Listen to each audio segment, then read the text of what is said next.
A silk tie rested untouched on the marble counter. Jack Whitmore stared at his reflection in the oversized mirror cufflinks, gleaming under soft vanity lights. He looked perfect, groomed, pressed, curated. The kind of man who looked exactly how people expected a billionaire to look. But there was something hollow in his eyes. Even he could see it. Outside the window, the Savannah skyline glowed with early evening warmth.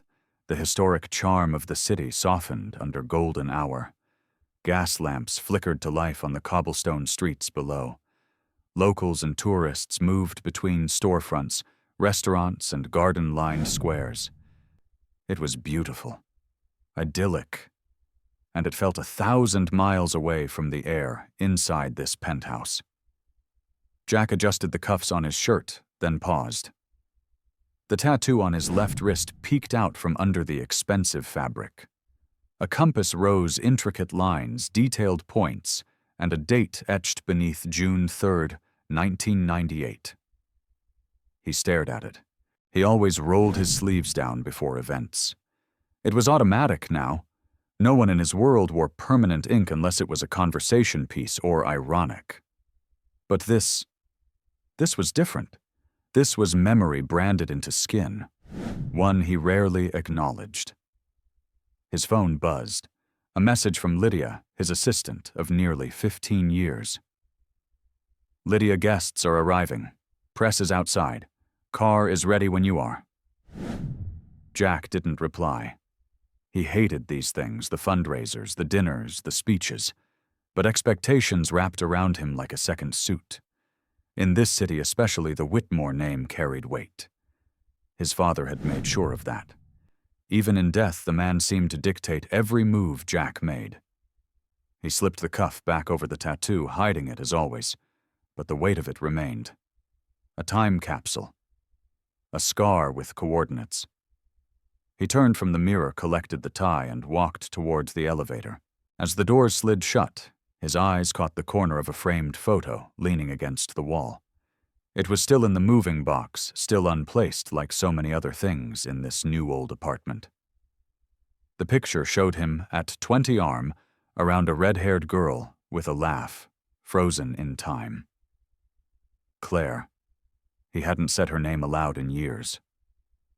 The elevator dropped slowly, smooth, silent, like falling without the sensation of it. Jack reached into his coat pocket, pulled out a folded note card. Inside was the donor list for tonight's gala people, with names like Pembroke LaRue Caldwell. Old money, new tech venture funds, local politicians. All gathering in the gold-trimmed ballroom of the Whitmore building downtown to applaud each other over champagne and silent auctions, to celebrate generosity in tailored suits. And he'd be there. The ghost host. The elevator dinged. He stepped out into the private lobby. Lydia was waiting beside the open car door tablet in hand, as efficient as always. Her sharp gray suit matched the stormy expression on her face. "You're late," she said. "That's not like you. I'm not like me today." She didn't blink.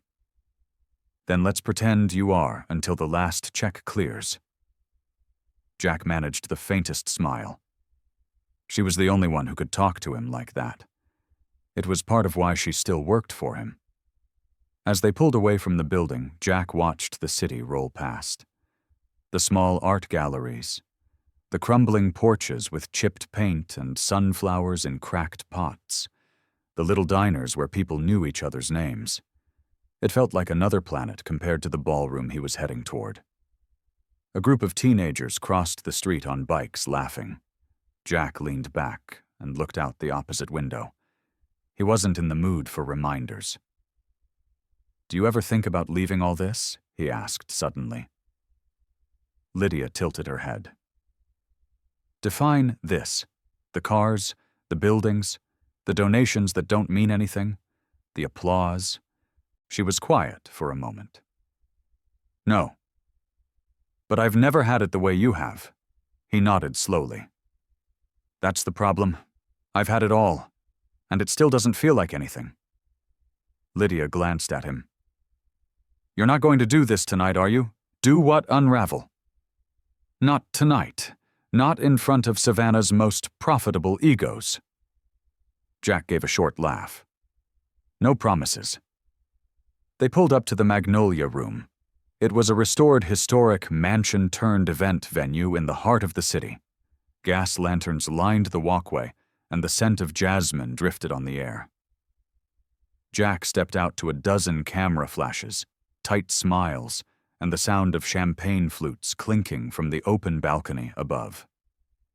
Inside the ballroom buzzed with low conversation and soft jazz.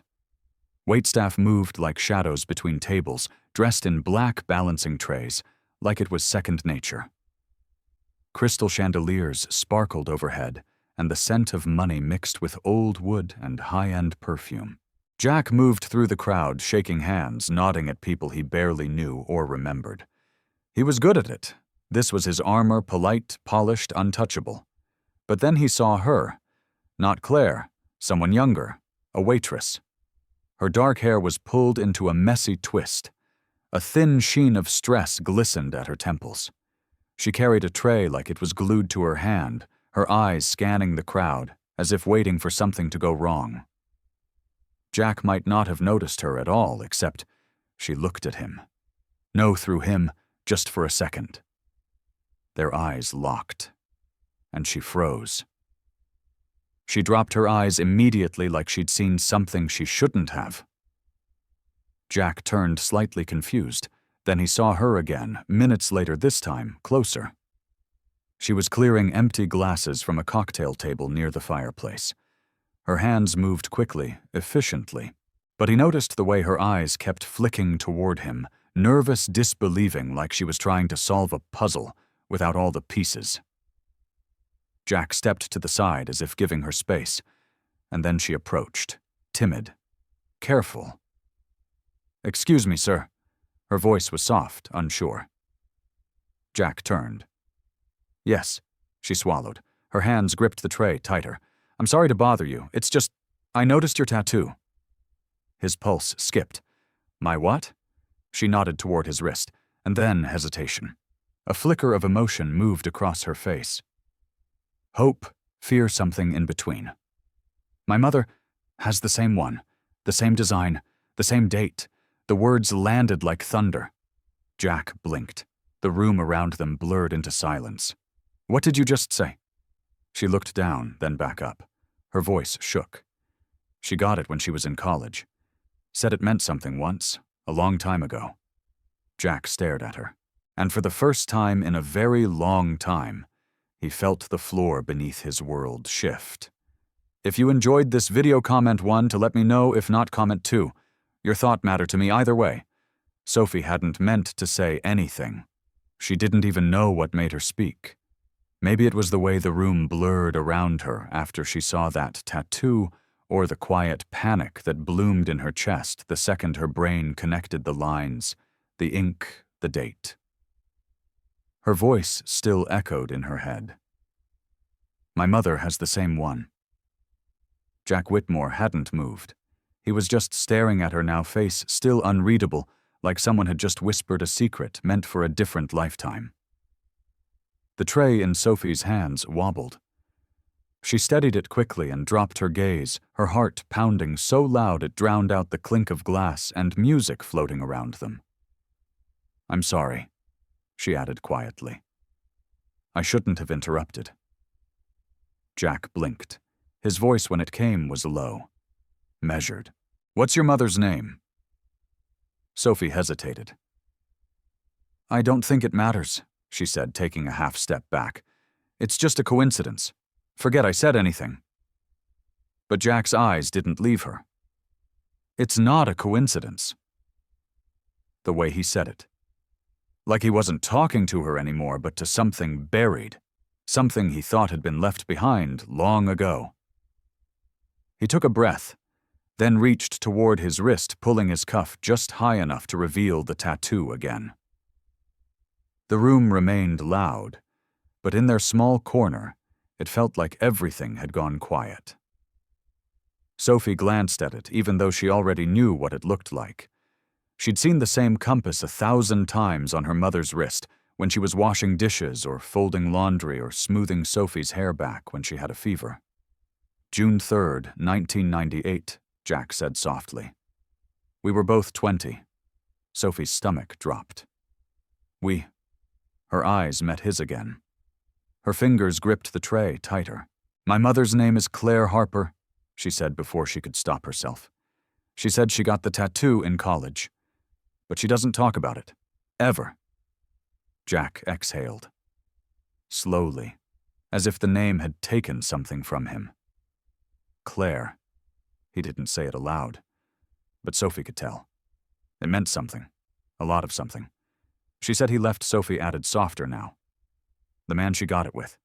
He just disappeared. Jack's jaw tightened. I didn't disappear, he said. Then paused. I didn't know. He looked dazed. Off balance. The cool, unshakable billionaire from the headlines now looked like someone who'd just been handed a ghost. Sophie didn't know what to say. She didn't even know why she was still standing there. She hadn't meant to start anything. I should get back, she said quickly, motioning toward the other side of the room. I'm supposed to Sophie. He said her name like he already knew it, like it belonged to a place in his memory he hadn't reached for in decades. She froze. I need to speak with your mother, he said quietly. Sophie stepped back, unsure. She's not well. She doesn't take visitors. Jack's expression changed. Concern flickered across his features, but not pity. Just real, sudden worry. Is she sick?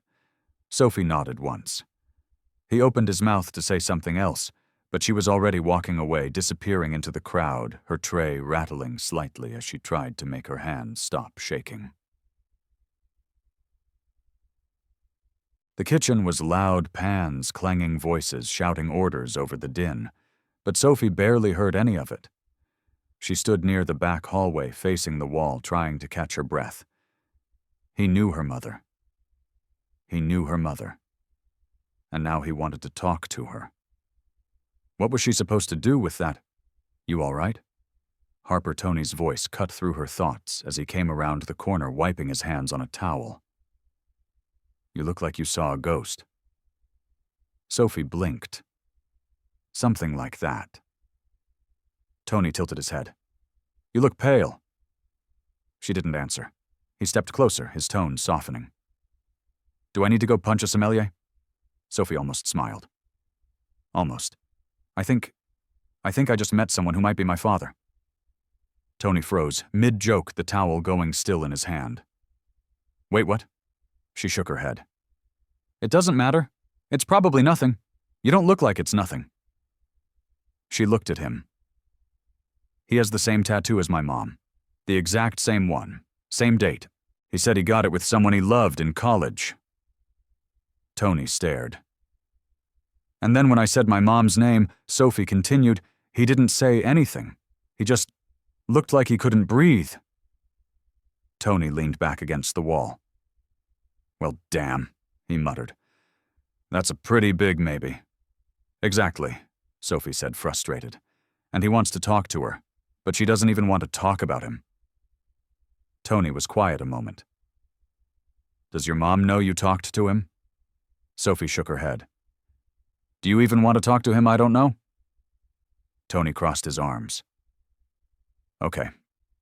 So here's what you're gonna do. Go home. Take care of your mom. Sleep. Don't make any big decisions tonight. And tomorrow. Tony shrugged. Tomorrow you can decide if you're ready to ask your mom who the hell Jack Whitmore is.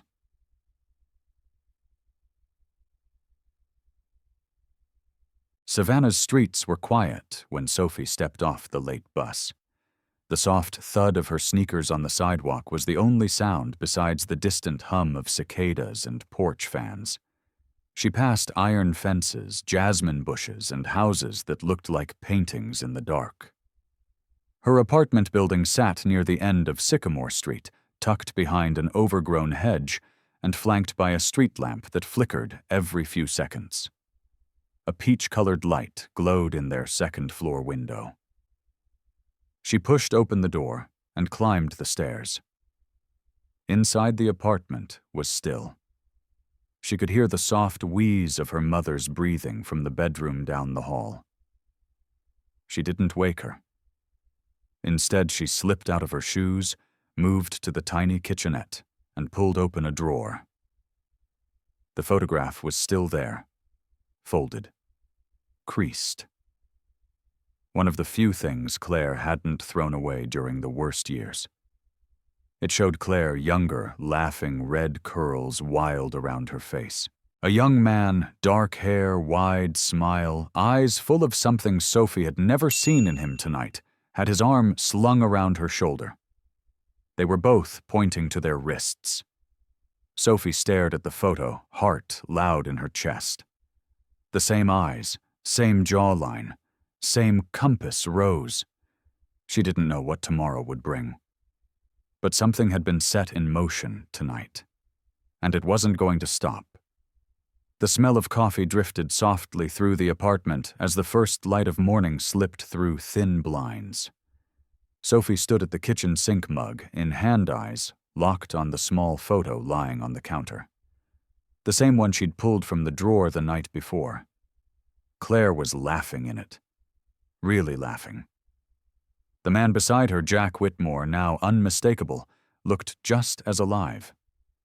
Younger, yes, but something in his smile felt open, before the years had hardened them both in their own ways. Sophie traced the edge of the photo with her fingertip. She hadn't slept. Every time she closed her eyes, she heard his voice again. "I need to speak with your mother. I didn't know." The words kept turning in her chest, like gears that wouldn't stop grinding. Behind her, the bedroom door creaked. Claire shuffled into the kitchen in a loose cardigan, her feet quiet on the tile.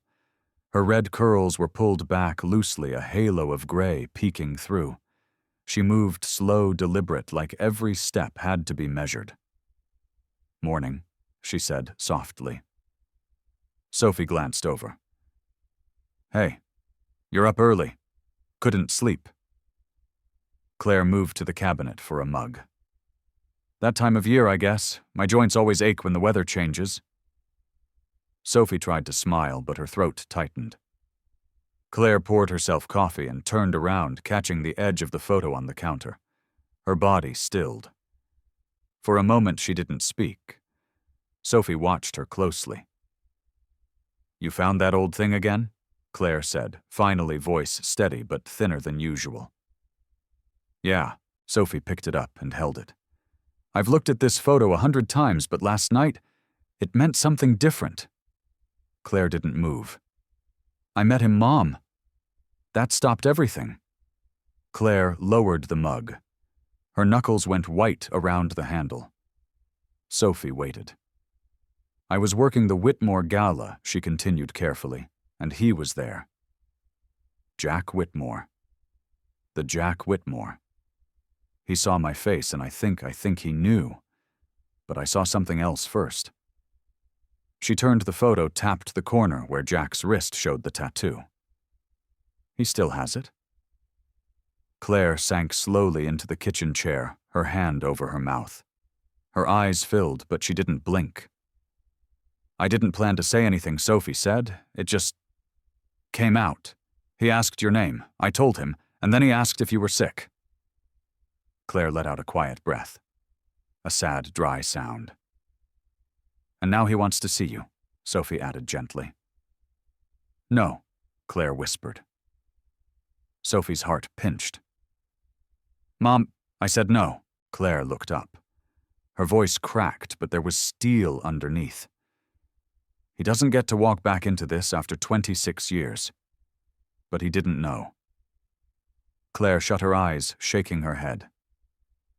Don't defend him. He left Sophie. He made his choice, and I made mine. You always said he disappeared. You never said why. I didn't want to poison you with my past." Sophie dropped the photo back onto the counter, her voice rising just enough to make Claire flinch. Well, now the past is knocking at our door. Claire looked away. Her hands trembled slightly as she reached for her coffee. Silence stretched between them, heavy and warm like the morning light. I just think you should talk to him, Sophie said, quieter now. If not for him, then for me. Don't I deserve to know? Claire stared down at the table, her voice barely above a whisper. You deserve everything. Then she pushed herself to her feet and walked back toward her bedroom, leaving the coffee untouched. Tsurim. Later that morning, Sophie showed up at the diner still wearing the tired from the night before. Tony took one look at her and slid a plate of toast and scrambled eggs across the counter without asking. Sit, eat, then talk. Sophie sat. The first bite felt like chewing concrete. I told my mom. Tony stopped wiping down the espresso machine and looked up. She shut down, Sophie said, like someone turned the lights off behind her eyes. Told me no. Told me he doesn't get to come back. Tony nodded slowly. Yeah. I mean, can you blame her? No. But I also can't let this sit. He might be the one person who can help.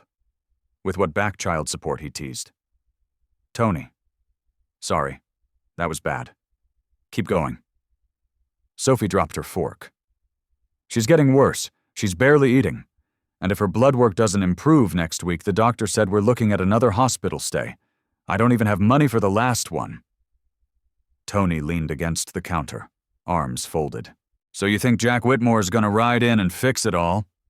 No, Sophie said. I don't want him to fix it. I just want him to care. She pushed the plate away. Is that too much to ask from your father? Tony's face softened. No, he said quietly. It's not. That afternoon, Jack stood in his office on the 25th floor, staring down at the city like he was waiting for answers to form in the streets below. Lydia entered quietly, setting a folder on the corner of his desk. Updates from the gala, she said. Media coverage looks good. Donations came in over projections. Jack didn't respond. Lydia tilted her head. You're still thinking about the waitress. She's not just a waitress. No, I figured as much. Jack turned, walked slowly to his chair, and sat. I looked her up.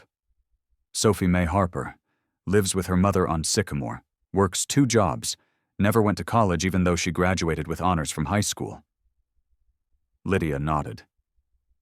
She's done a lot with very little. Jack stared at his hands. She looked at me like she knew me, but didn't want to. What are you going to do? I don't know. Lydia paused. You should be careful. Jack looked up. She's not a problem, Lydia clarified. She's a person. This could unravel you. Jack let out a breath. I think it already has. Lydia turned to leave, but paused at the door. You once told me, she said, that the worst mistake of your life was walking away from something real because you were scared of what it would cost. He didn't answer. She nodded. Maybe it's time to pay the cost. That night, just after 9, the buzzer rang in Sophie's apartment. She wasn't expecting anyone. Claire had already gone to bed early, her energy burned out by stress and memories. Sophie padded across the room, pressed the intercom. Yes, a pause. Then a low voice crackled through the speaker. It's Jack, her breath caught. I'm not here to cause trouble, he said. I need to see her, one more time, please. Sophie hesitated. Then quietly she said, Wait there, and pressed the button to unlock the front door. If you enjoyed this video, comment 1 to let me know. If not, comment 2. Your thought matter to me either way. Sophie stood frozen in the entryway, one hand on the doorframe, the other pressed against her stomach like she could hold the nerves still from the outside. The buzz of the front door unlocking had already faded, but its echo sat thick in the air. She didn't move until she heard footsteps on the stairs. Slow measured. A rhythm not rushed, but uncertain. Like each step was a question. Then the knock. 3 soft raps. She reached for the knob, heart racing louder than any sound in the room. When she opened the door, Jack Whitmore stood there, not the billionaire from headlines and magazine covers, but a man who looked human. Quiet. Unsteady. "Hi," he said. Sophie nodded once. "Come in." He stepped inside, glancing around the modest apartment, like it was a sacred space he wasn't sure he had the right to enter. She motioned toward the small dining table. "You can sit if you want." "Thank you." Jack lowered himself into the chair, slowly. His eyes wandered to the photos on the wall, pictures of Sophie as a child, in a Halloween costume at a school recital, next to a woman with bright red curls and a smile that barely hid exhaustion. "She's sleeping," Sophie said, sitting across from him. "She doesn't know you're here," I figured. Silence stretched. Jack rubbed his thumb over the edge of the table, then glanced up. "I didn't know about you. I believe you," Sophie said. And she meant it. But believing didn't make anything simpler. "I didn't even know she was pregnant," Jack continued. "Claire and we were so young. And then one day she wasn't there anymore." Sophie frowned. "She always said you left." Jack's expression flickered. "No, I never would have walked away if I'd known." "You were 20, Sophie said, voice low. "You had your whole life ahead of you." She was terrified. "I had my whole life ahead of me," he echoed, then shook his head. "And I built it. All of it." But for what he looked around again at the chipped counter, the worn couch, the hand-me-down bookshelf, and there was no condescension in his gaze. Only ache. "She worked herself to the bone to keep us afloat." Sophie said, her throat tight. "She skipped meals to feed me. She painted signs for pawn shops. She cleaned houses, all while pretending she was fine." Jack's eyes closed for a beat. "I missed everything." "Yeah," Sophie whispered. "You did." Neither of them moved. Then he asked, "Do you want to know why we got the tattoo?" Sophie blinked, startled. "You mean the compass?" He nodded, lifting his cuff to reveal it again. "We were both dreamers back then. Claire talked about opening a gallery in New Orleans. I wanted to start a non-profit before I ever thought about tech. We said no matter where life took us, we'd always find our way back. We'd always find each other." Sophie swallowed. "Did you mean it?" He looked her straight in the eye. "Every word." Sophie stared at the tattoo. "So why didn't it happen?" Jack exhaled, his voice softening. "My father. He hated her. Thought she was beneath our family. When she got accepted into a program in Charleston, I was supposed to go with her. But the night before she left, he found the letter she wrote me and destroyed it, told me she'd run off without saying goodbye, that she'd chosen her future without me." Sophie's eyes widened.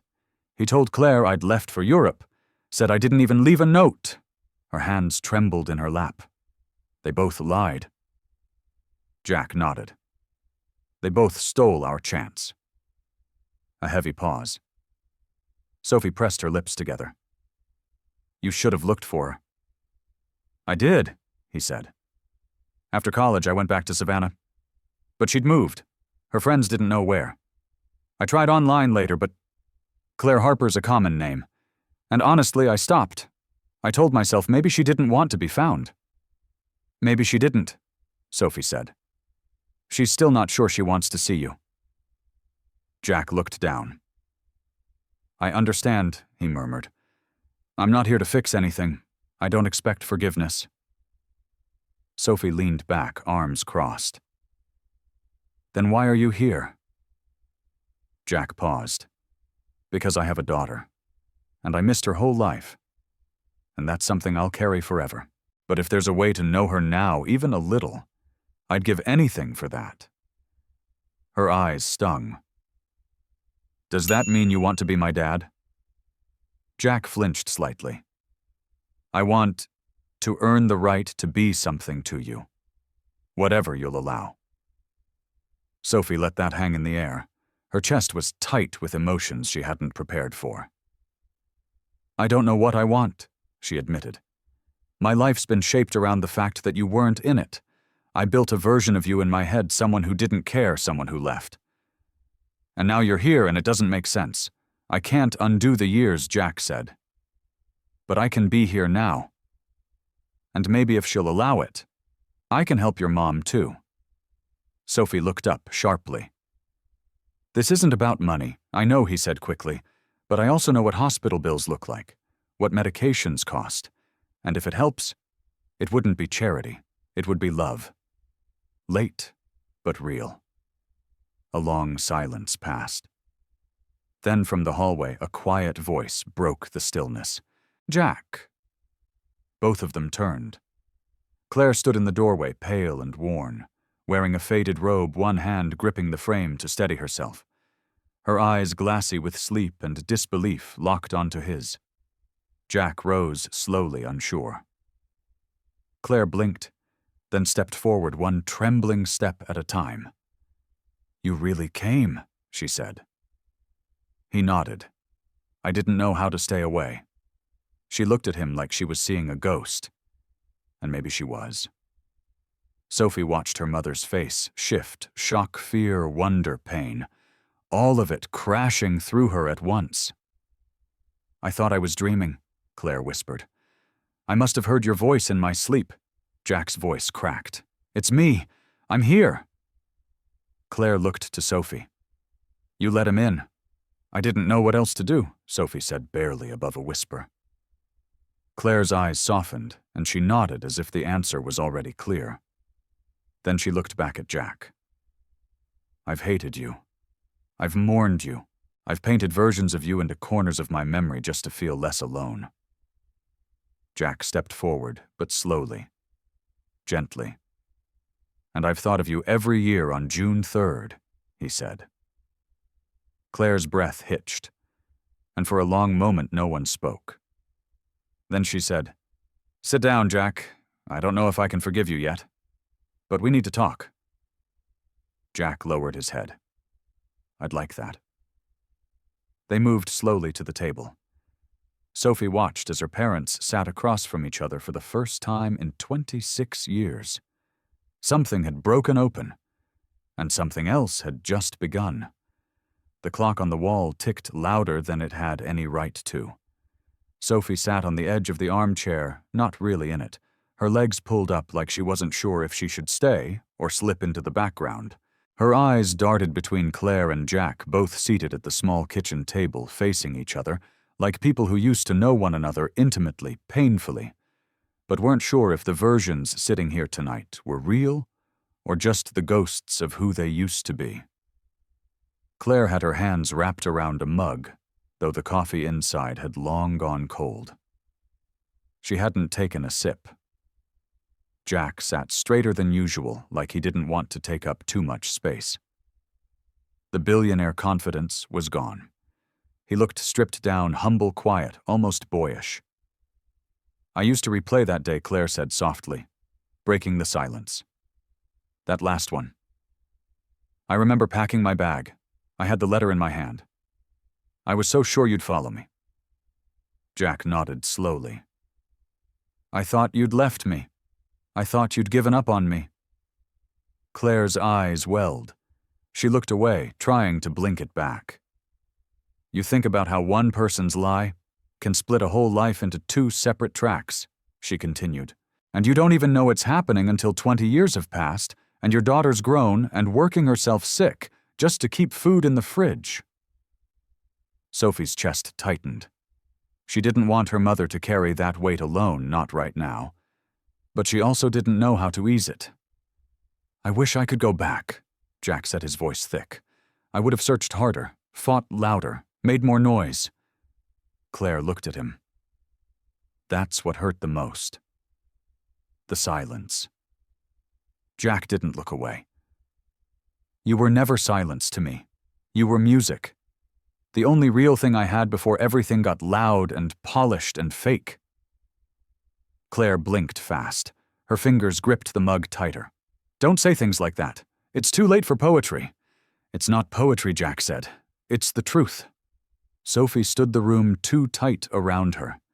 She moved to the kitchen sink just to have something to do, something to touch. Her hands found a dish towel, and she started folding it, then refolding it. Claire glanced at her. Sophie, you okay? She turned. I need to ask something. Jack looked up, waiting. Why didn't you ever marry Sophie? Asked him directly. You've had a whole life. Power, opportunity. Why didn't you start a family? Jack didn't answer right away. His eyes dropped to the table. I tried. Once. Years ago.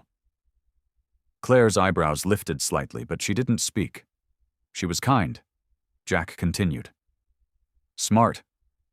But I couldn't. I wasn't all there. Every time we got close to something real, I'd pull back.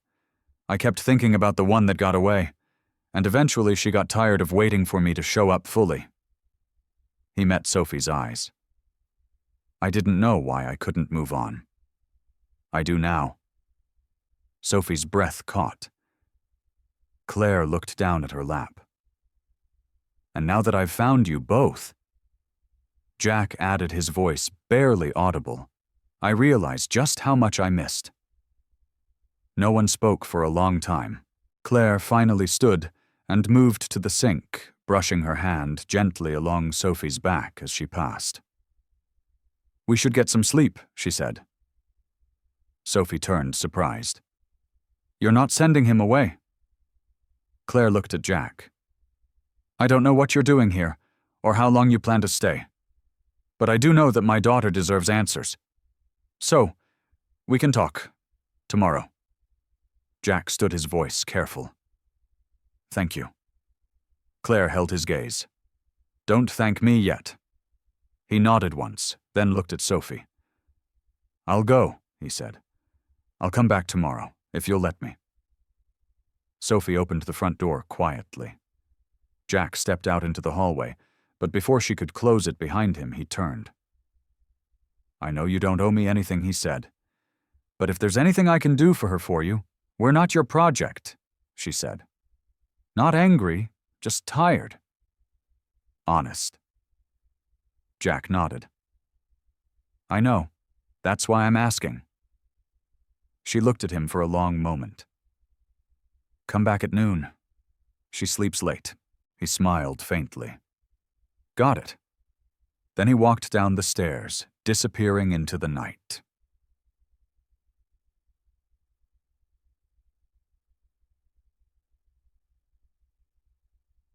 Claire didn't speak as she changed into fresh pajamas. Sophie sat on the edge of the bed, knees tucked up, arms wrapped around them. He still loves you, Sophie said quietly. Claire paused. Don't romanticize this. I'm not. I just see it. In his face, in the way he looked at you like you were the only person in the room. Claire pulled the covers back. Love doesn't fix everything, sweetheart. Sometimes it just shows up too late. But it still showed up.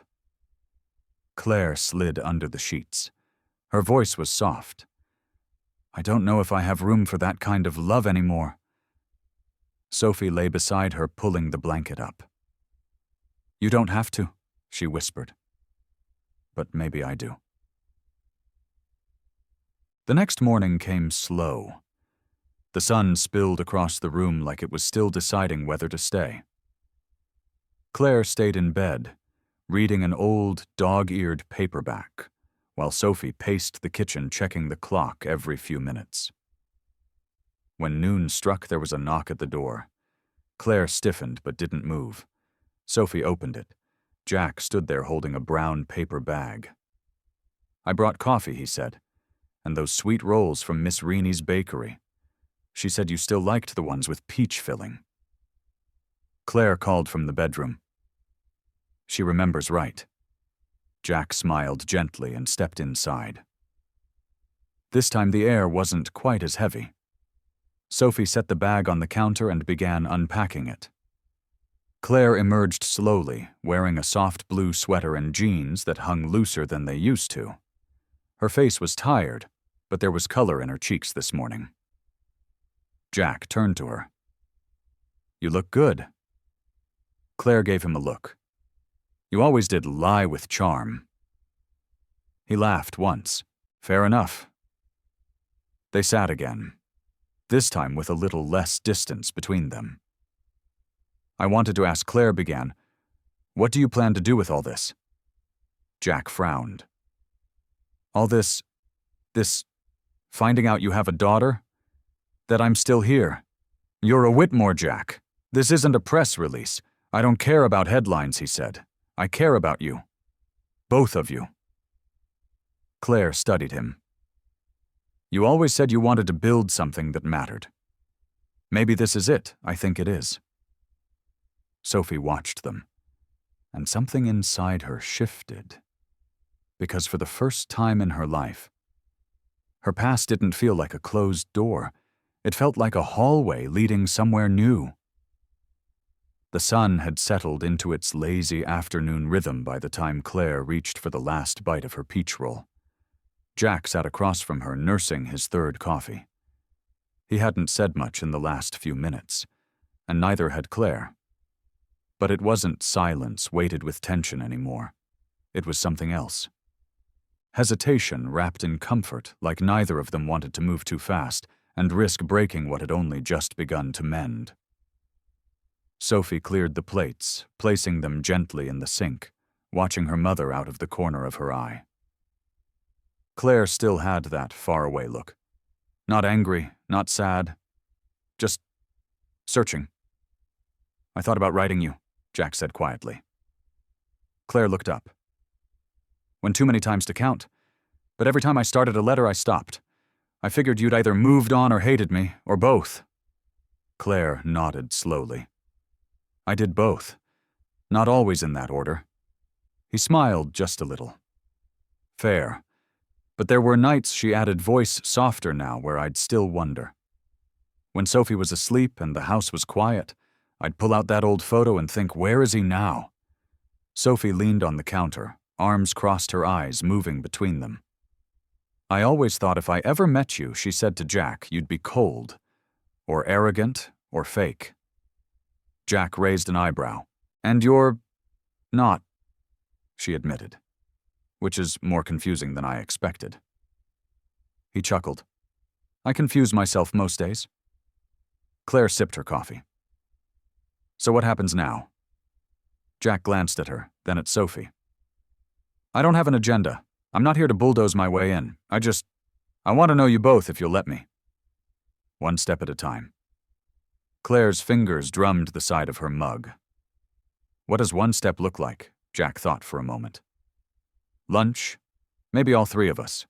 Neutral territory, my treat. Sophie hesitated. Like a real lunch, not takeout in the car. Jack smiled. Real lunch, restaurant, no suits, no reporters, just us. Claire looked at her daughter. You okay with that? Sophie shrugged, but there was a hint of a smile. If there's pie, I'm in. They chose a quiet place, tucked behind a row of antique shops on Broughton Street. Nothing flashy, just a weathered old diner with big windows and whitewashed walls. Sophie had been there once before with Tony after a long shift. It felt simple. Safe. When they arrived the next day, Jack was already seated in a booth near the back. He stood when he saw them, no entourage, no security, just him in a button-down shirt with the sleeves rolled up and a nervous smile tugging at the corners of his mouth. You're early, Claire said, sliding into the booth across from him. I didn't want to be late, Jack replied. Sophie took the seat beside her mom, her eyes scanning the menu like she hadn't already memorized it last time she was here. A waitress named Carla came by bright and friendly and took their orders. Once she left, Silence hovered again, but Jack broke it gently. "So, what do you do when you're not running the world's most efficient diner crew?" he asked Sophie. "I draw," Sophie said. "Mostly digital now. Portraits, some landscapes. I used to want to be an illustrator." "You still can," he said. Claire shifted slightly. Sophie gave a small smile. Life got busy. Jack nodded. "Can I see some of your work?" Sophie blinked, caught off guard. Sure. I have some on my phone." She scrolled and handed it to him. Jack studied the images carefully, not just scrolling, but taking time with each one like they mattered. "These are incredible," he said. "You've got a real voice in your work." Sophie took the phone back, cheeks warm. "Thanks. I mean it. You've got talent and something to say." "That's rare." Claire watched the exchange, quiet. Carla returned with their food, and for a while the conversation drifted to lighter things. Jack asked about Sophie's favorite books growing up, and Claire shared a story about Sophie trying to paint the living room walls with a sponge when she was 4. "She called it modern art," Claire said, laughing softly. "It was a disaster." Sophie rolled her eyes. "It was abstract expressionism, thank you very much." Jack laughed with them, and for a moment it didn't feel strange. It felt normal. But after the plates had been cleared and Carla dropped off a slice of lemon icebox pie with 3 forks, Claire went quiet again. Jack noticed. "What is it?" he asked. Claire rested her hands on the table. "This feels easy right now, but real life isn't pie and nostalgia. Real life is hospitals and bills and stress and fear." Jack's smile faded. "I know," he said. "I've spent years thinking I could fix everything with money, but I can't buy trust or time. I can only show up." Claire nodded. "Then keep showing up." Sophie looked at her mother, surprised by the softness in her voice. Jack leaned back. "Deal." Claire's eyes locked on his. "But if you ever disappear again, I won't let you back in a second time." "I won't," Jack said. "You have my word."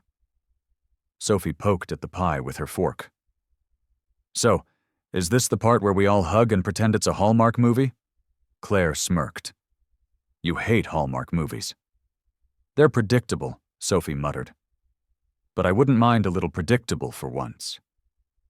Jack looked at her carefully. "I'd like that too." They finished the pie in silence, sharing the last few bites as sunlight streamed through the window and lit the table in gold. None of them said it, but something unspoken had shifted. Not forgiveness, not yet, but maybe something close to the start of it. The evening air was thick with the scent of honeysuckle and cut grass as Sophie stepped out onto the porch, the screen door creaking behind her. The old wooden swing still groaned the same way it had when she was a kid, and she eased herself into it, letting it sway gently under her weight. Her phone buzzed in her lap, but she didn't look at it right away. Inside, she could hear Claire putting away dishes, humming under her breath, something that hadn't happened in weeks. There was a small but noticeable lightness in the house now, like something had been unclenched. Not completely, but enough to breathe a little easier. Sophie finally glanced at her phone. A text from Tony. "Tony, so did Whitmore order lobster and world peace?" She smiled. "Sophie, he ordered sweet tea and apologized. So, maybe, Tony, that's more southern than I expected. Color me impressed." Sophie was about to reply when the screen door creaked again.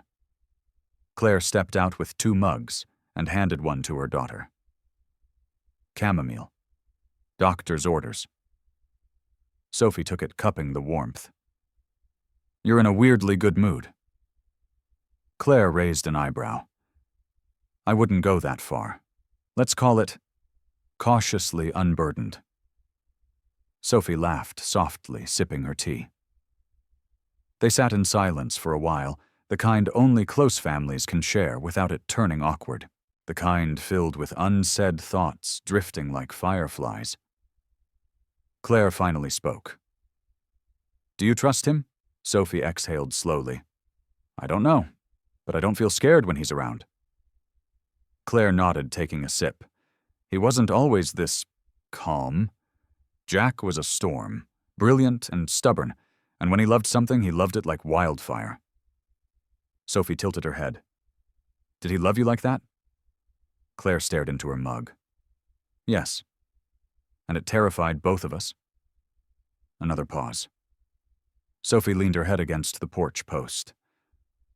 "I don't know what's harder, getting to know him now or growing up without ever knowing he existed.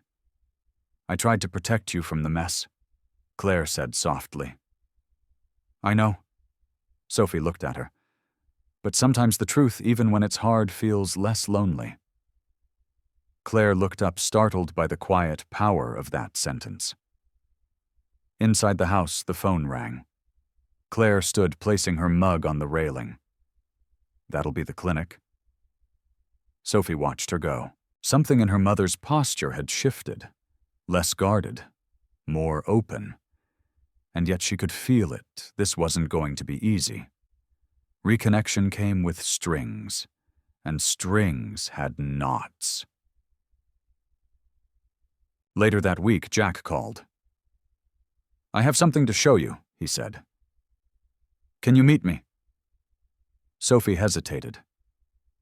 "We're the old marina, just past the bridge." She hadn't been out there in years. It used to be a quiet hideaway when she needed to think back, when her world felt too small and too loud all at once. Now it was Jack's voice she followed. When she arrived, his car was already parked, and he stood near the dock, hands in his pockets, looking out at the water. Sophie stepped beside him, the scent of salt and wood rising from the planks. "What is this?" she asked. Jack handed her a thin folder. She opened it to find sketches, dozens of them, all digitally printed, beautifully laid out like a concept deck. Her name was printed at the top of the cover page. What is this?" she repeated. "I talked to a friend in Charleston," Jack said. "She runs a design house that partners with local artists. They're launching a new campaign, books, children's stories, nature-inspired pieces. They're looking for fresh illustrators." Sophie blinked. "You showed her my work. I asked if she'd be open to reviewing it. She loved your portfolio. She wants to meet you." Her stomach flipped. "Jack, you said you used to want to be an illustrator. Maybe it's not too late." Sophie closed the folder, holding it against her chest. "This isn't just a favor, is it?" "No. This is opening a door. What you do with it is yours." She looked at him carefully. "Why are you doing this?" Jack's expression softened. "Because you're my daughter, and I missed everything. I missed your first word, your first steps. I can't get that back.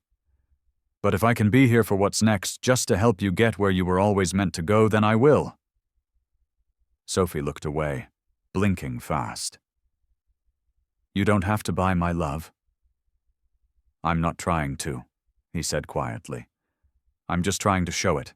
She sat down on the edge of the dock, legs dangling over the water. Jack followed. The breeze brushed her cheek, gentle and cool. "I don't know if I'm ready to be someone's daughter," she said. "That's okay," Jack replied. "We can start with being people who show up." Sophie smiled faintly. "That I can do." They sat like that for a while, watching the tide roll in and out. Then Sophie's phone buzzed again.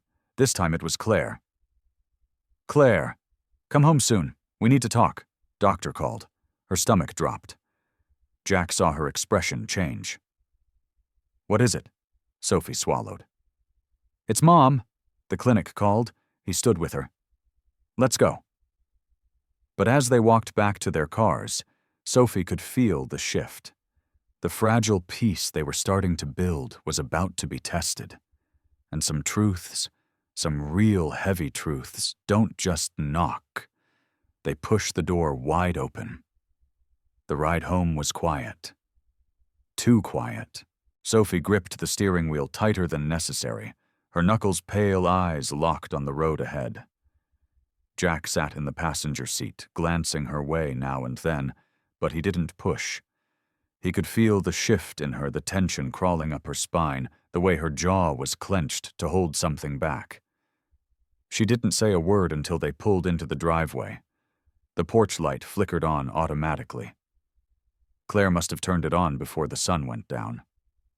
Sophie didn't move to get out right away. "What do you think it is?" she finally asked. Jack looked at her. "I don't know, but we'll face it together." She nodded slowly, then opened the door. Inside the house was too still. Not the kind of quiet that came from peace, but the kind that hummed beneath the surface like the pause before a storm. Claire sat in the living room, her hands folded in her lap. She was already dressed for bed, her slippers on a robe pulled tight, but there was no comfort in the way she held herself. Sophie dropped her keys in the bowl by the door. "We came as soon as we could," she said, voice tight. Claire looked up. Her eyes were tired more than usual, and when she opened her mouth, the first thing she said was, "It's progressing." Sophie's breath caught. Claire nodded once, then reached for the envelope on the coffee table. She handed it to her daughter with a slight tremble in her hand. Sophie opened it carefully, slowly, like touching it too fast would make the words inside more real. "The doctor called this afternoon." Claire continued. She said the test results confirmed what they suspected. "My heart's weakening, faster than they thought." Jack sat beside her, his face drawn. "What does that mean exactly?"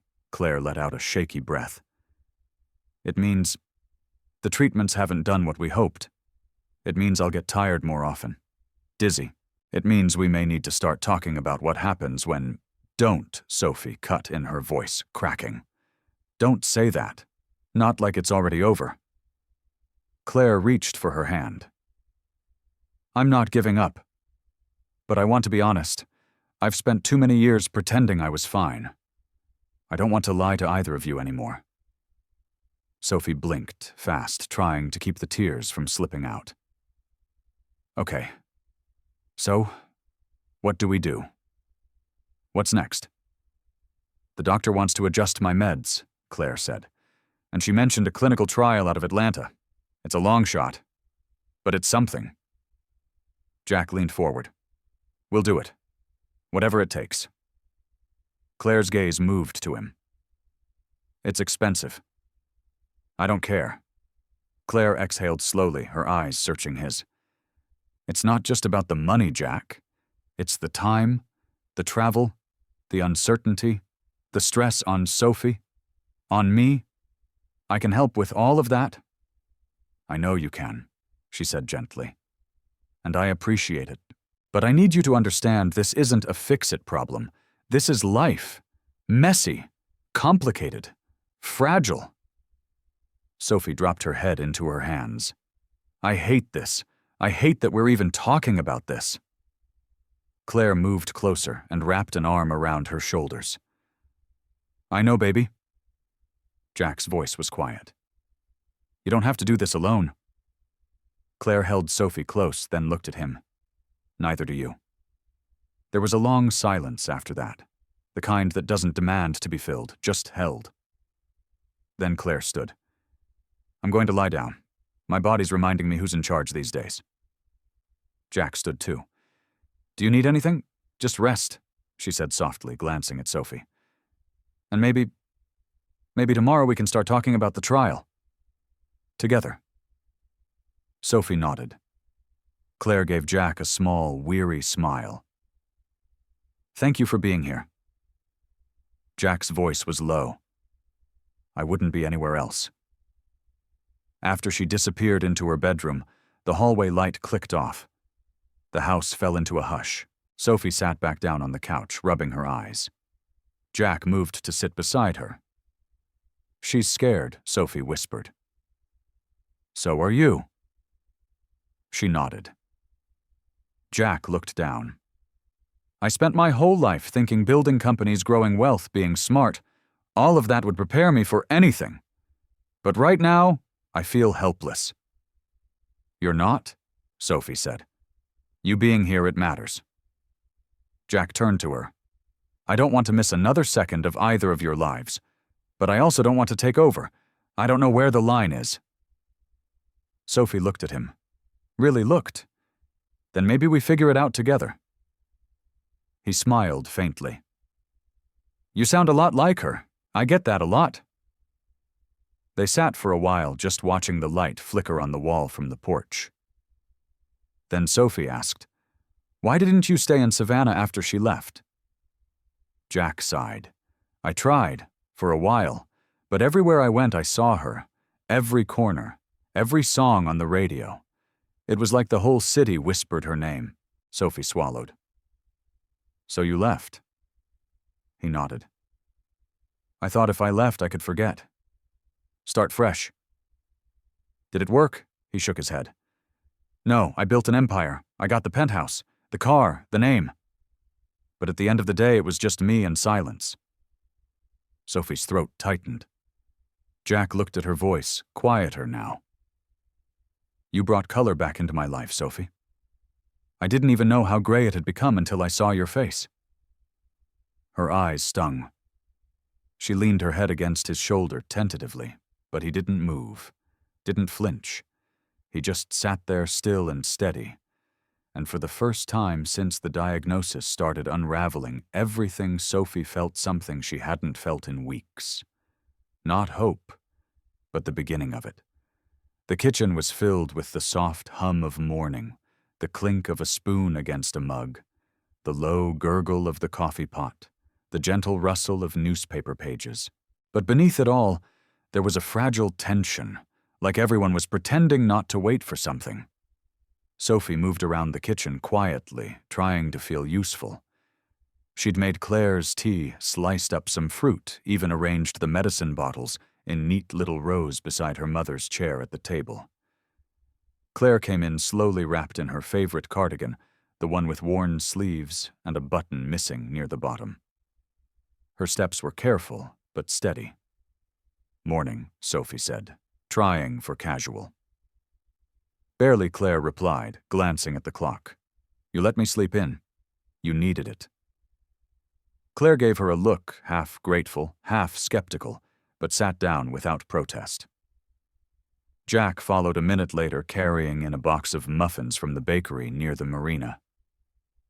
I didn't know what kind y'all liked, he said, setting it down. So I got a mix. Claire looked at him. You remembered the peach ones? He smiled. I remembered. They ate in quiet companionship for a while, each moment stretched thin by what they weren't saying. Finally, Claire broke the silence. I spoke to Dr. Arlen this morning. Sophie froze mid-bite. Already Claire nodded. She said the trial in Atlanta is still accepting candidates. I'd need to go through additional screening, maybe some travel back and forth if I qualify. Jack leaned forward.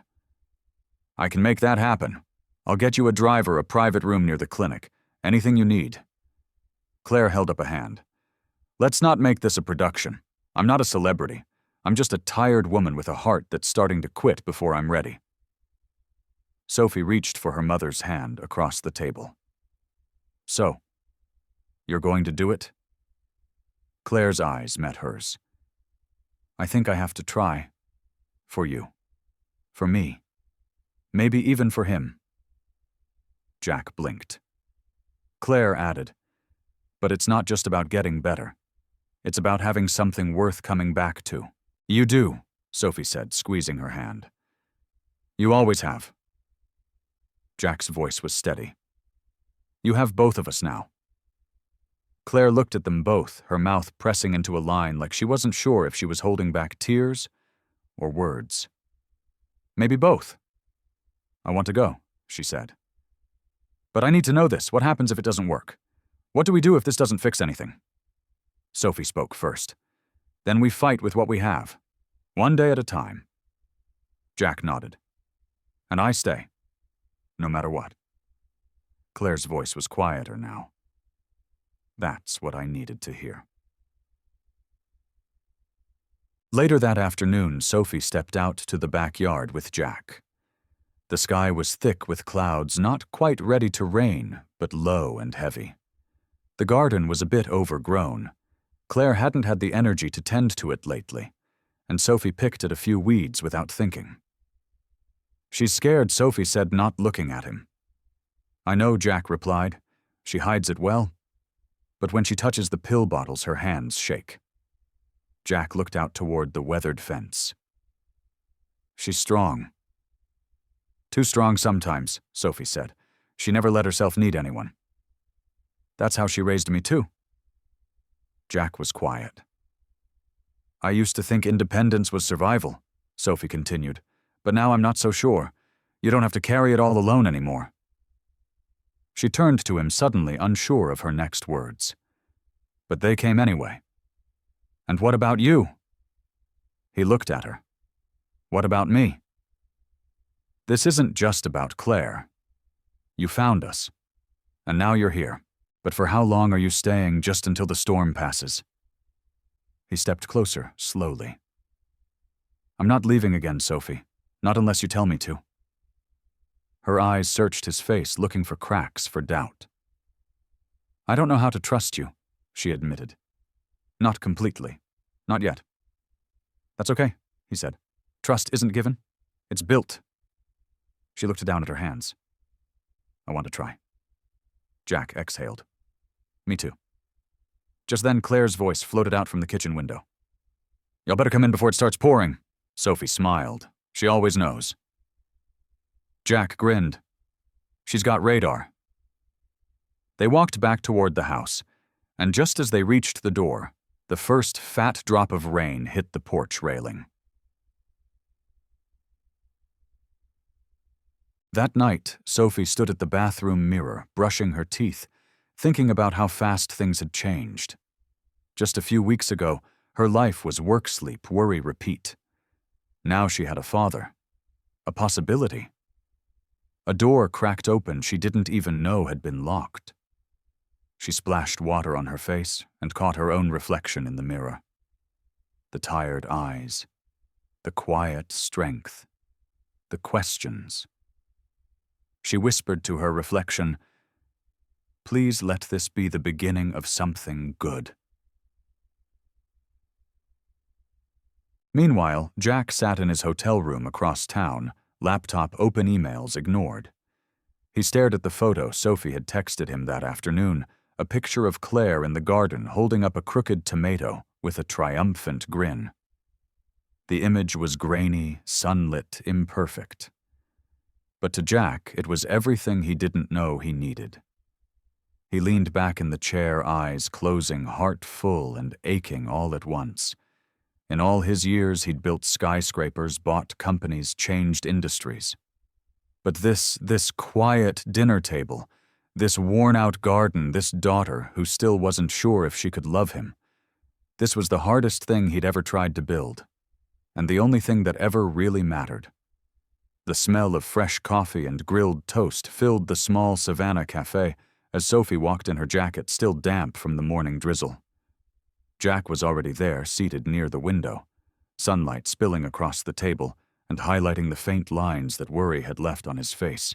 He looked up when she entered, and for a moment he allowed himself to smile, the first real one in days. Not the polite smile for the press or for board meetings, but something soft and human, meant just for her. "Morning," Sophie said, sliding into the seat across from him. "Morning," Jack replied. "I got your favorite. 2 eggs over easy hash browns and orange juice." Sophie raised her eyebrows, impressed. "You remembered." "I don't forget details," he said lightly, though there was a tension in his jaw that betrayed the seriousness beneath the words. She studied him quietly. "You look tired." "I've been thinking," he admitted. "About everything. About Claire, about you, about what I missed." Sophie stirred her coffee, staring down at the swirling cream. "I think I've been thinking about a lot of things, too." Jack leaned forward, his hands resting on the edge of the table. "Sophie, I need to know. What do you want from me, from us?" She blinked, caught off guard. "I don't know," she admitted. Her voice was soft, vulnerable, but steady. "I want to understand you, I think. And I want to understand Mom, but I'm scared. I don't know what it means to have you here after all these years." Jack's eyes darkened with something she hadn't seen before, regret, longing, and a desperate need for connection. "I get that, and I don't want to rush anything. But I also can't go back in time. I can only be here now. And I'm asking, can you let me be Sophie?" Nodded slowly. "I think I can try." Jack's shoulders eased slightly. "That's all I can ask for. That's all anyone can ask." They ate in companionable silence for a few moments, the clatter of cutlery and murmured conversations around them fading into background noise. But Sophie's mind was elsewhere. She kept thinking about Claire, about her mother's fragile health, about the clinical trial they had discussed the night before. The weight of it all pressed against her chest, but having Jack there somehow made it feel more manageable, less like she was carrying it alone. "I need to tell you something," Sophie said suddenly, setting her fork down. "About Mom? About the trial?" Jack nodded, his attention entirely on her. "Go on." "It's serious," she said, swallowing hard. "The doctors said her condition is progressing. If we don't act soon, it could." She cut herself off, the words too heavy to finish. Jack reached across the table and placed a hand over hers. "Then we act," he said firmly. "Whatever it takes. You don't have to carry this alone anymore." Sophie felt a lump rise in her throat. "I know," she whispered. "It's just, I've been scared for so long. Scared of losing her, scared of making the wrong decision, scared of letting anyone else in. Even you." Jack squeezed her hand gently. "I understand. And I won't rush you. But you also have to understand that I've spent decades thinking about what I could have done differently, about the moments I lost, and I don't want to lose this opportunity again. With you. With Claire." Her eyes filled, but she blinked back the tears. "It's not just about the past," she said softly. "It's about now. And now is complicated." Jack nodded. "Complicated is fine. I can handle complicated." For a moment, the weight between them shifted, eased just enough to breathe. But Sophie knew that outside the warmth of this cafe, the reality waited: her mother's health, the uncertainty of the clinical trial, the questions about trust and family that had been left unanswered for decades. "Have you ever thought about why we got that tattoo?" Jack asked, suddenly breaking her reverie. Sophie looked up, surprised. Why Jack lifted his sleeve to reveal the compass again. "It wasn't just a symbol for us. It was a promise, a reminder to find our way back no matter how lost we got." Sophie's fingers brushed against the table edge, her mind flashing back to the photo she had seen, the small compass etched on her mother's wrist, the same one Jack carried. "I think I understand now," she whispered. "It's why you're here." "Yes," Jack said, his voice barely audible. "It's why I had to be." They sat in silence for a while, letting the words settle. Then Sophie exhaled and looked out the window at the gray sky, feeling the first real sense of possibility she had in years. "I'm scared," she admitted. "I know," Jack said. "But we'll face it together. One step at a time." Sophie let herself believe it for a moment. And in that quiet cafe with the hum of the city around them, she realized that maybe, just maybe, the hardest part was over. Or at least that the hardest part didn't have to be faced alone. Jack reached over, brushing a stray strand of hair from her face. "Tomorrow," he said softly, "we start planning. For Claire. For us. For everything we missed." Sophie nodded, heart pounding, a small smile tugging at her lips. "Tomorrow," she echoed. And for the first time in decades, she felt like maybe the future wasn't something to fear. Maybe it was something to fight for. The morning sun faded into soft afternoon light, casting long shadows across the table. Outside, Savannah's streets shimmered with drizzle, reflecting the world in tiny droplets. But inside that small cafe, with Jack across from her and Claire's struggles looming ahead, Sophie felt a fragile hope, the kind that builds slowly, cautiously, but promises to grow. And in that quiet, complicated moment, she realized that this was the beginning, not the end of a story she was finally ready to live. The front door opened before Sophie could reach it. She barely had time to catch her breath before a familiar, deep voice spoke. "Hello, Sophie." She froze, heart hammering. Jack Whitmore stood there, but not alone. Behind him, a man she didn't recognize, older, with sharp features and a quiet presence that immediately commanded attention. "This is my brother Jack," said his voice low. "Ben Whitmore." Sophie's brow furrowed. Your brother Ben nodded, stepping inside without waiting for an invitation. His eyes swept the room, resting briefly on Claire before settling on Sophie. There was no warmth, but there was something else, a careful, measured curiosity. "I didn't know you existed," Sophie said cautiously, keeping her voice even. "I wasn't sure you'd want to know me," Ben replied. His tone was even, but there was weight behind every word. "Jack told me some things. About your mother. About the past." Claire appeared in the doorway of the kitchen, her expression guarded. "Who's this Ben Jack?" said, motioning. "He's my older brother. He knows some of the story we haven't told you yet." Sophie's stomach twisted. What story? Ben's eyes softened slightly as he pulled a folded envelope from his coat pocket. This was meant for Jack decades ago. It never reached him. He handed it over carefully, like it was fragile enough to break. Jack took it, his hands shaking slightly, as he unfolded the paper inside.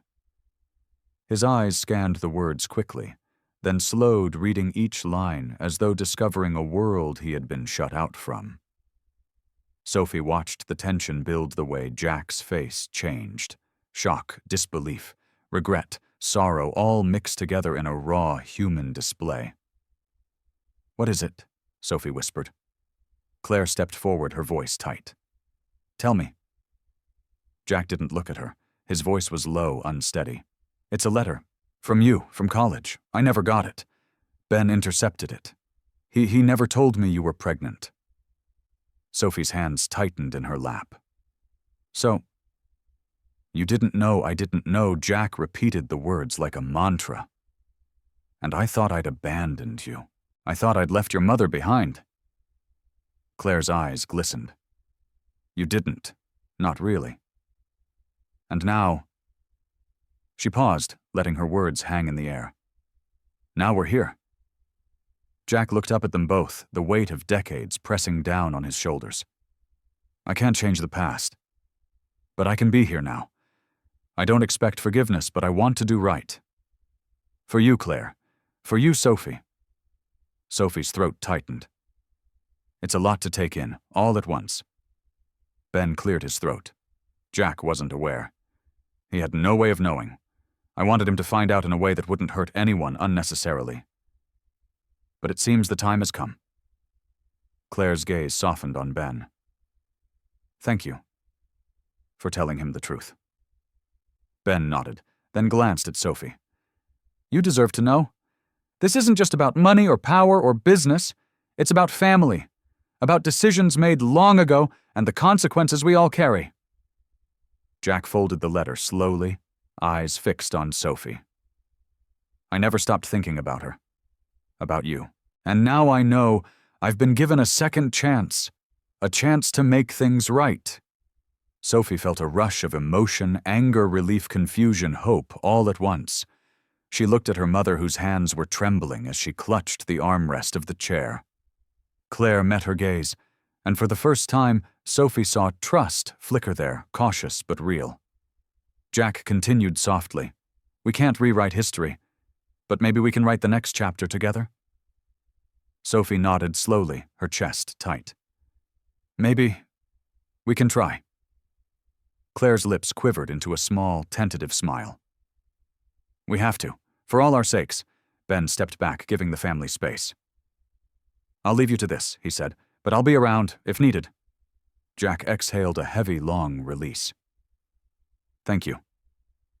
The three of them sat in silence, the tension slowly easing, replaced with something fragile and new, the possibility of trust, the chance to heal, and the unspoken agreement that the past, while painful, would no longer define them. Outside, the savannah sun dipped low, casting golden light through the windows. Inside, a family that had been scattered by time and circumstance began to take shape again, one hesitant, careful step at a time. The house was quiet, except for the faint hum of the ceiling fan moving lazily over the living room. Claire sat on the sofa, a blanket draped over her knees, flipping through a brochure about the clinical trial in Atlanta. Her eyes were intent, scanning every line, but there was a shadow behind her gaze, the worry she never fully let show. Sophie moved around the room, straightening cushions, setting the tea tray closer, trying to fill the air with normalcy. Jack watched them both from the armchair, hands folded, leaning slightly forward.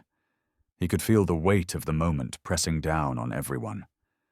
Decisions had to be made, and yet the room moved in slow, careful steps, each one testing trust and patience. Claire set the brochure down and looked at Jack. I read through the protocol. The travel schedule is intense. Atlanta is a long drive. I don't know if I can do all this without Sophie burning out too. Sophie came to sit on the sofa beside her mother. I can manage, Mom. I'll take time off. I want to help you do this. Jack spoke softly, his voice steady but gentle. You don't have to carry it all, Sophie. I can arrange transportation accommodations. I'll make sure it's manageable. Whatever you need, Claire, you won't be doing this alone. Claire's hand found his across the small table between them. It's not about logistics, Jack. It's about trust. And for years, trust has been fragile in this house. I need to know that you're not going to disappear again when things get hard. Jack's eyes met hers, unwavering. I understand. I won't disappear. Not now, not ever. I'm here to stay, to be present, to support. I can't change the past, but I can be a part of the future with you both. Sophie's heart tightened. She wanted to believe him desperately. She wanted the safety that came with someone reliable. But years of absence weren't erased with words. It's a lot to process, she said. We've been walking in circles, Mom and I, trying to figure out what's possible. And now you're here. It's overwhelming. Jack nodded. I know, and I'm not asking for anything except the chance to show you, one step at a time. No pressure, just presence. That's all I can offer. Claire exhaled the tightness in her chest, easing just a little. Then we start small. Let's coordinate the travel, the appointments, and see if it's workable. If it's too much, we'll pause. If it's possible, we'll move forward. Together. Sophie looked between them, her chest tight with a mixture of fear and relief. Together, she echoed. That sounds right. Jack offered a small, sincere smile. It does, and I promise no sudden moves, no surprises. Just transparency, honesty. Every step. Claire reached out and touched Sophie's hand, giving it a reassuring squeeze. We've waited a long time for clarity. Maybe now it's finally within reach. The three of them sat quietly, the tension easing, replaced with a cautious optimism. The road ahead was still uncertain, but for the first time in years, it felt like they were stepping onto it as a family. The decisions would be difficult, the trials exhausting, but this time they wouldn't be facing it alone. Jack finally leaned back, his eyes scanning the room, lingering on the details, the worn cushions, the crooked picture frames, the small imperfections that made this house a home. I've built a lot of things in my life, he said softly, Skyscrapers, companies, investments. But none of it has meaning without people. You both remind me of that. Sophie blinked back tears. We've needed you to be present for that to matter, she whispered. Jack nodded. And I'm here. I'll do whatever it takes. Claire's eyes softened a quiet gratitude in their depth. Then let's take it one day at a time. We'll plan, adjust, and move forward carefully. But together. Sophie felt a weight lift slightly from her shoulders. For the first time, the uncertainty didn't feel like a threat. It felt like an opportunity. And as they sat in the soft glow of the afternoon light, she realized that trust, while fragile, could grow again. And maybe this family could find its footing, one careful step at a time. Jack reached out to Sophie gently, not overbearing, just steady. One step at a time, he said. Sophie nodded, squeezing his hand lightly. Together, she said. And in that moment, the house felt less like a place burdened with the past, and more like a foundation for what could come next. The morning sun spilled across the garden as Sophie walked barefoot through the dewy grass, her hands clutching a sketch pad close to her chest. Claire followed slowly, her steps. Careful but determined, carrying a small basket filled with seeds and gardening tools. Jack trailed behind, a thermos of coffee in hand, the quiet smile on his face betraying nothing of the tension he felt under the weight of the moment. Sophie stopped at the edge of the flower bed and knelt down, flipping open her sketch pad. She had been working on designs for a community project, a foundation to help women like her mother, women who had been forced to sacrifice for everyone but themselves. Every drawing, every idea had been inspired by Claire's strength, her resilience, and unexpectedly by Jack's presence in their lives. Jack crouched beside her. These are impressive, he said softly, leaning over to examine the drawings. You've captured emotion in every line. Sophie shrugged, though a small smile tugged at her lips. I've been thinking about something bigger, something that lasts longer than just us. Claire came closer, placing a hand on Sophie's shoulder. Tell me what you're imagining. Sophie pointed to the sketches of sunflowers surrounding a large compass rose. I want to create a center. A place where women can find resources, guidance, education, where they can grow just like these flowers. And I want it to carry the message of resilience, hope, and family. The compass is for direction, the sunflowers for strength. Jack's eyes softened. That's incredible. And I'd like to help. I can provide funding, connections, whatever you need. Sophie shook her head. I don't want this to be charity. I want it to be something we build together, something meaningful. And I want you involved, but not just as the rich guy funding it. I want your heart in it. I want your presence, your guidance, your lessons about life. Not just money. Jack looked at her, startled by the maturity in her voice, the clarity of her vision. I can do that, he said slowly. I've built things all my life, but never anything like this. And I want to be part of it, truly. Claire knelt beside Sophie, her eyes glistening. I see her, Jack. I see her growing into someone who can change lives. And I see you finally stepping into the family you left behind. This is real. Not perfect, but real. Sophie turned the pad toward them both.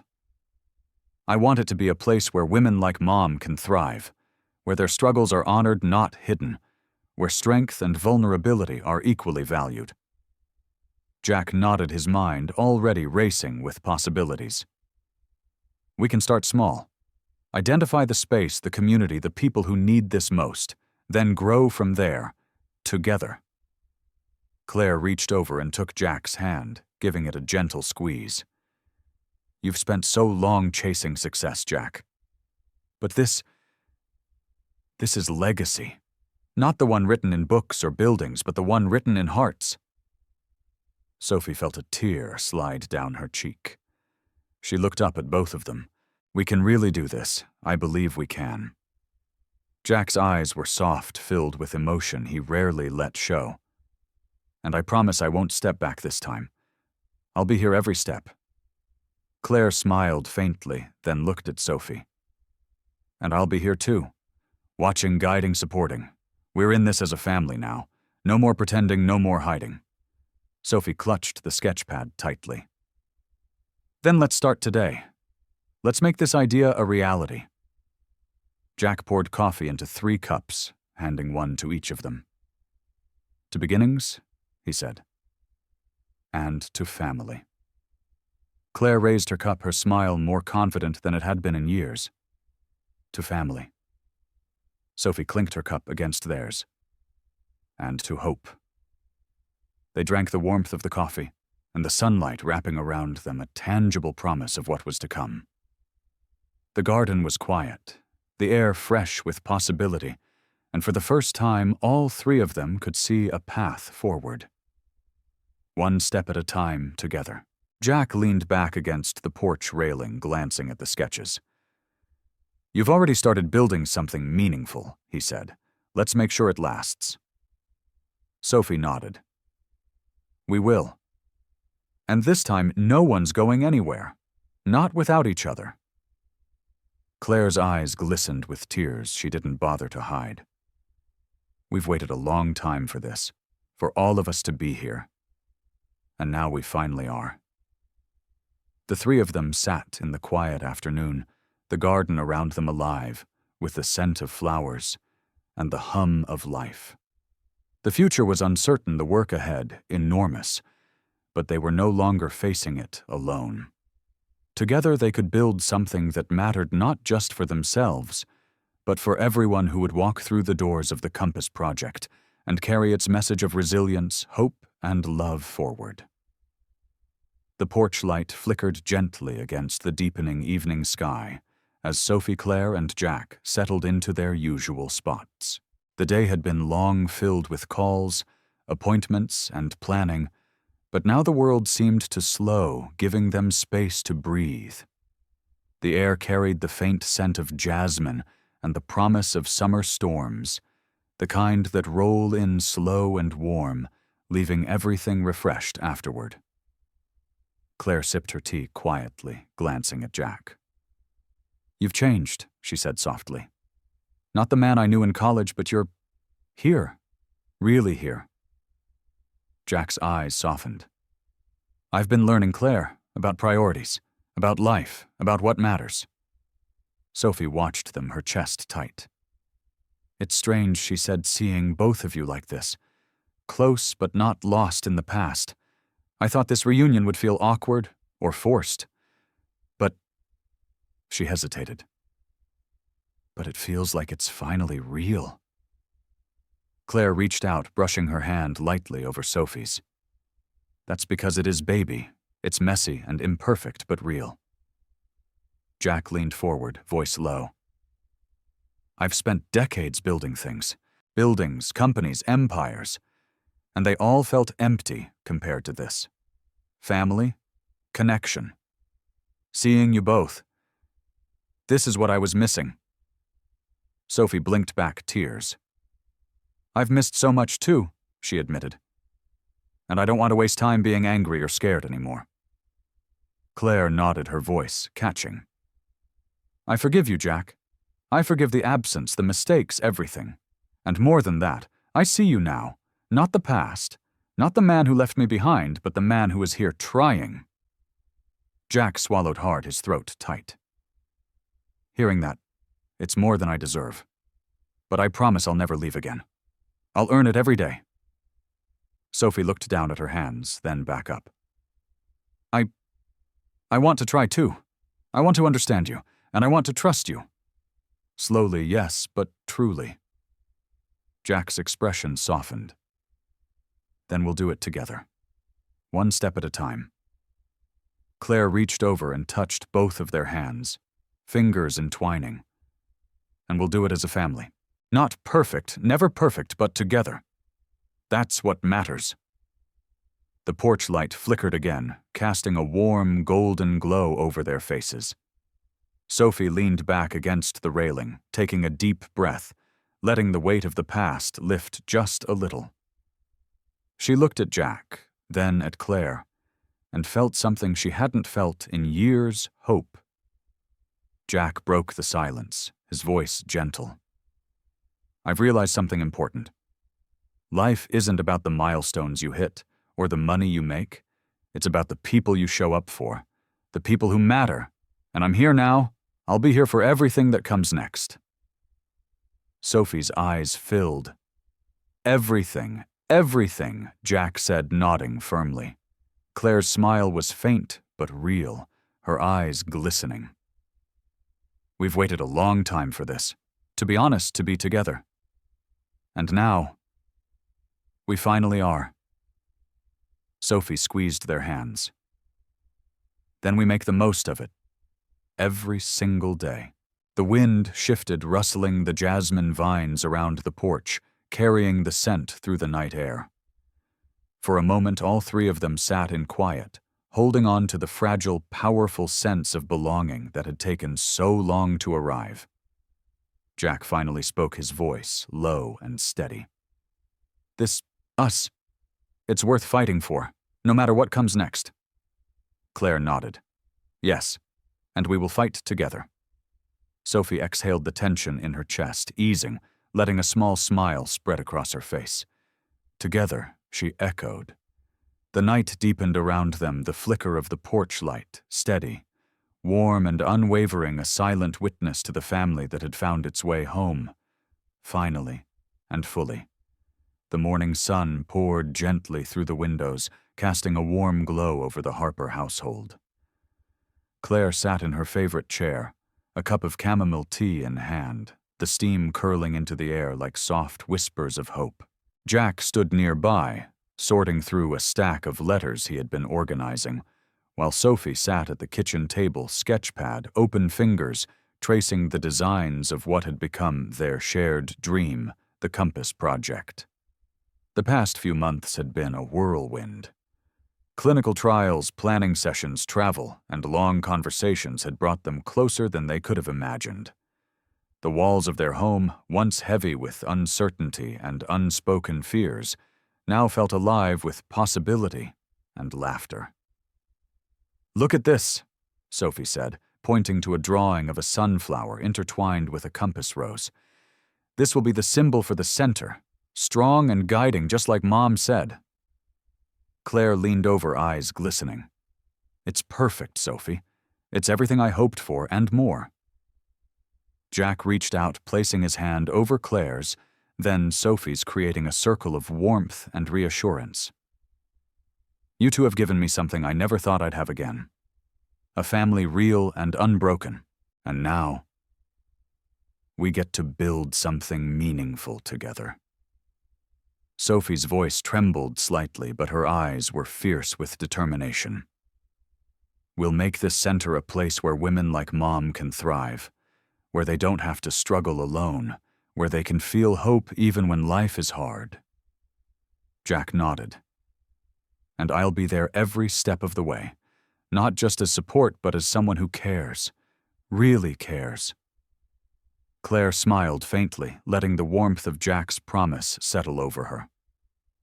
You've spent your life building empires, she said softly. But this is your most important work now. Heart and legacy combined. A soft breeze drifted through the open window, carrying the scent of jasmine from the garden outside. It was as if nature itself had joined in, affirming the moment. Sophie looked at her mother, then at Jack, and felt an overwhelming sense of gratitude. Every long night, every moment of fear and uncertainty had led to this, a beginning built on trust, love, and the courage to forgive. Mom, Sophie said gently, "Are you ready for the first meeting with the team at the center?" Claire took a deep breath, setting her cup down on the side table. I think I am. I've spent years worrying about surviving. Now I want to focus on living and helping others do the same. Jack stepped closer, his voice steady but tender. And we'll do it together. No rushing, no expectations. Just steady one step at a time. Sophie reached over, taking both their hands, feeling the unspoken bond between them. "This is our chance," she whispered, "to make something real, something lasting." Claire nodded. "We have each other, and that's enough to start." Jack glanced around the room, his gaze resting on the small details, the worn cushions, the photographs on the wall, the sketches scattered across the table. "I used to think success was defined by what I could build or buy," he said, "but now I understand it's measured by the people we love and how we show up for them." Sophie's eyes shimmered with unshed tears. "Then let's measure it well." Claire squeezed her daughter's hand. "We already are." They stood together, a trio, bound by history, love, and the courage to face uncertainty. Outside, the sun climbed higher, spilling golden light across the street, across the garden, across the city that had witnessed so much of their story. It felt like a new dawn, not just for them, but for everyone whose lives they would touch through the Compass Project. Jack leaned over, brushing a strand of hair from Sophie's face. "You know, when I first saw you at the gala, I didn't know how to be a father. I didn't know if I could fix anything. But now I do. And I will. Every day." Sophie smiled softly, a warmth spreading through her chest. "And I'll let you. Slowly. Carefully. But I'll let you." Claire added, her voice strong yet tender. "And I'll trust the process. Trust both of you. We've come this far." The three of them stood in quiet reflection for a moment, the weight of the past finally balanced by hope for the future. Outside, the city moved on, unaware of the small, fragile miracle happening within a little house in Savannah. But inside, a family had found its rhythm, its voice, and its way forward. Jack looked at them, eyes glinting with unshed emotion. This is what it feels like to be home." Sophie laughed softly, the sound light and freeing. "And I think we've earned it." Claire rested her head against Jack's shoulder for a moment, a simple gesture that carried decades of longing and reconciliation. "Yes, we've earned it, and now it's time to live it." The golden light of the afternoon streamed through the windows, touching every corner of the room. For the first time in years, they felt whole. Not perfect, never perfect, but together, unbroken and ready to face whatever came next. And as they held each other, three hearts tethered by love, courage, and the compass of their shared past, they knew the lesson that had guided them all along. Life's greatest treasures are not found in wealth or power, but in family forgiveness and the bravery to embrace a second chance. And in that quiet, sunlit room, the Harper family and the man who had once been lost to them finally understood what it truly meant to find home.